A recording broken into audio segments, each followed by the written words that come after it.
Bombe politique, Schröder lâche des noms dans le scandale Nord Stream. Mais sérieusement, combien de temps encore va-t-on nous prendre pour des imbéciles? En 2022, 4 charges explosives ont sauté les pipelines, Nord Stream en pleine mer Baltique, une attaque massive, et ensuite rien. Pas de coupable désigné, aucune conséquence, pas même un cri d'indignation dans les soi-disant médias de qualité. Et voilà que la bombe explose, politiquement cette fois. Gerhard Schröder, ancien chancelier fin connaisseur de la Russie, honni par la bulle berlinoise, se présente devant une commission d'enquête et laisse filtrer une vérité qui fait vaciller Berlin. Oui, Schröder a parlé, et pas qu'un peu, pas avec la langue de bois ni les formules diplomatiques prémâchées, mais avec la force brute d'un homme qui n'a plus rien à perdre, mais encore beaucoup à dire. Et ce qu'il dit a de quoi secouer. Il parle de sabotage délibéré d'intérêts occidentaux qui n'ont jamais voulu que Nord Stream devienne réalité. Et il défend la Russie sur un ton qui fait transpirer l'establishment à grosses gouttes. Une pensée affectueuse pour tous ceux qui entendent démocratie sans penser aussitôt à censure. Lors de la commission d'enquête à Schwerin, où l'on tente de déterminer si la soi-disant fondation pour la protection du climat du Mecklembourg-Poméranie occidentale n'était en réalité qu'un paravent pour faire passer le gaz russe malgré les menaces américaines. Schröder prend la parole, nette, tranchante, implacable. Car que faisait réellement cette fondation? Elle a reçu 20 millions d'euros de Gazprom, le géant étatique russe. Officiellement pour des projets environnementaux, officieusement, pour une seule mission, mener à bien le projet de pipeline malgré le chantage venu de Washington. Chantage, oui, appelons les choses par leur nom. Sénateur américain ambassadeur, sanctions massives, tout a été mis sur la table pour que l'Allemagne plie devant les ordres venus de Washington. Et que fait l'Allemagne? Elle s'écrase, elle rase les murs, elle se laisse dicter sa politique énergétique comme un élève docile, sauf un Gerhard Schröder.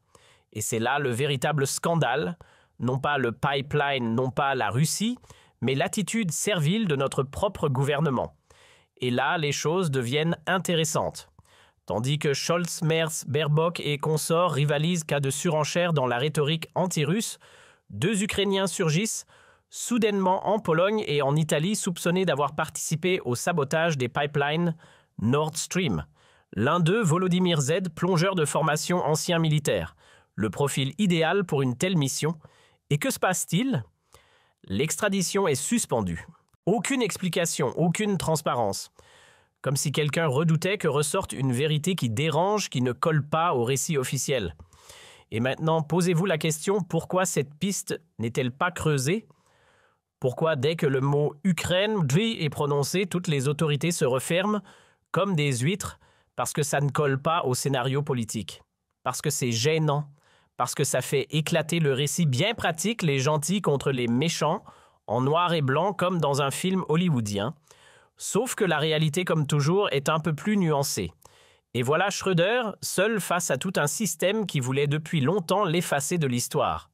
Le SPD a tenté de l'exclure à plusieurs reprises, et pourtant 2 fois il est blanchi. La commission d'arbitrage tranche aucune violation des statuts du parti. Schröder reste membre. Au grand désespoir de tous les petits soldats du parti qui préfèrent hocher sagement la tête en direction de Washington plutôt que défendre les intérêts de l'Allemagne. Schröder le dit sans détour, le pipeline était une bonne chose, la Russie un partenaire fiable. Et à ceux qui rétorquent « Oui, mais la guerre en Ukraine », on répond ceci. Les États-Unis aussi mènent des guerres par procuration. Les États-Unis aussi déstabilisent des régions entières et pourtant personne n'en parle. Pourquoi? Parce que critiquer les États-Unis est devenu tabou dans ce pays. Parce que quiconque ose montrer ne serait-ce qu'un soupçon de compréhension pour les intérêts russes est aussitôt cloué au pilori comme ami de Poutine. Mais il ne s'agit pas ici de compréhension. Les faits sont là, les États-Unis ont tout fait pour empêcher Nord Stream de voir le jour. Et quand cela a échoué, une explosion a soudainement pulvérisé un pipeline au fond de la mer.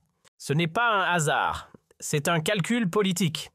Et ceux qui pensent encore qu'il s'agit d'une théorie du complot n'ont qu'à se pencher sur les déclarations de l'ancien chef de la chancellerie, Helg Braun.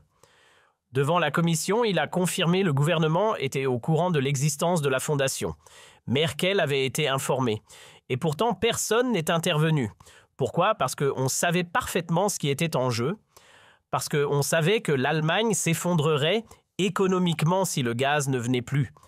Et aujourd'hui, nous en payons le prix énergie hors de prix déclin, économique désindustrialisation.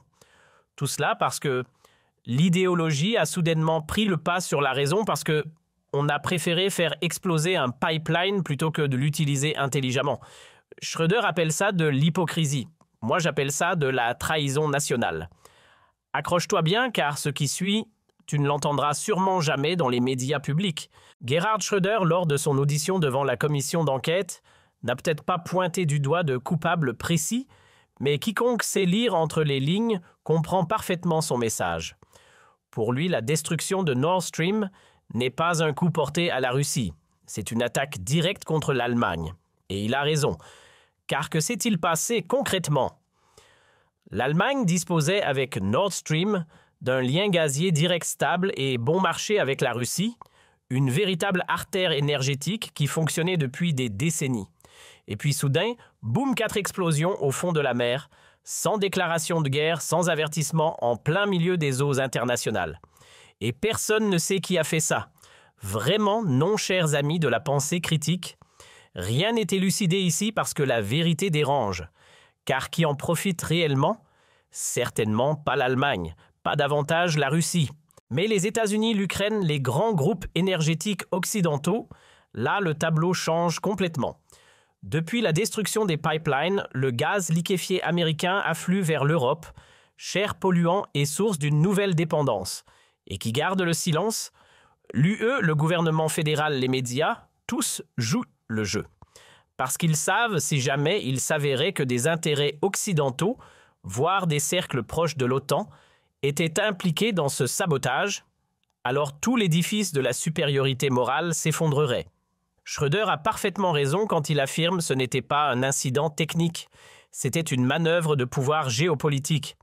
Et maintenant, on rejette la faute sur la Russie, ceux qui en réalité ont le plus perdu dans cette explosion. Sérieusement, qui peut encore y croire? Vraiment. Et c'est là qu'on touche à la vraie question. Pourquoi cette vérité est-elle passée sous silence? Pourquoi le gouvernement, désormais dirigé par Friedrich Merz, ne montre-t-il aucun intérêt à faire toute la lumière sur cette affaire? Pourquoi continue-t-on de jeter un voile de silence sur ce qui est sans doute le plus grand acte de sabotage de l'histoire européenne? La réponse est simple parce que sinon, tout le récit du juste combat de l'axe du mal, Moscou, Pékin, Téhéran et du prétendu Occident vertueux s'écroulerait. Imagine un instant qu'on découvre que l'Ukraine, avec le soutien de services secrets occidentaux, est elle-même fait sauter Nord Stream pour discréditer la Russie.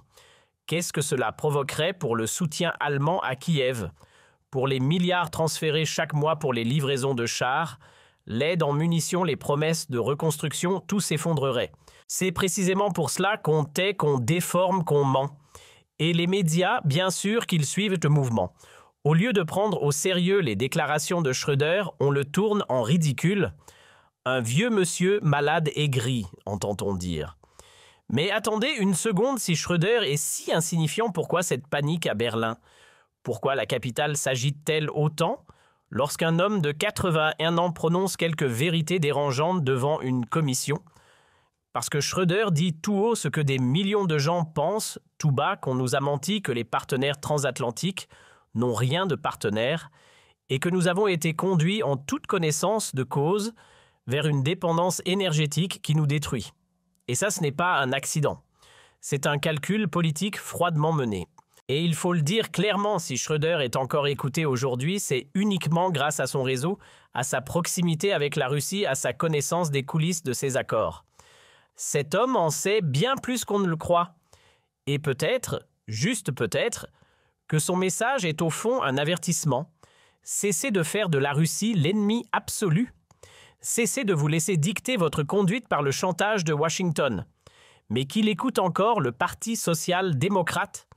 Non, il préfère se donner bonne conscience alors qu'il a lui-même validé pendant des décennies les accords gaziers avec la Russie. L'Union chrétienne-démocrate, pas davantage, puisque c'est sous Merkel que Nord Stream 2 a véritablement été accéléré. Quant aux Verts, ils ne réagissent plus que par idéologie. La réelle politique chez eux a depuis longtemps été mise au placard. Et les médias? Ils préfèrent se demander si Schröder devrait rendre sa carte du parti plutôt que de poser la vraie question qui, bon sang, a fait sauter notre pipeline.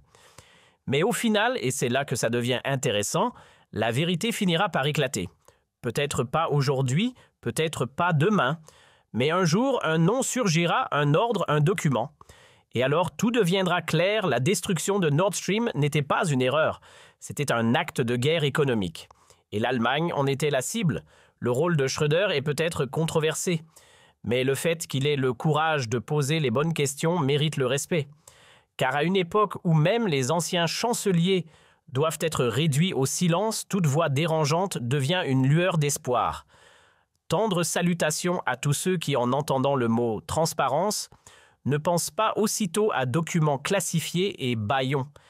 Et souvenez-vous, celui qui tait la vérité se rend complice. Ouais,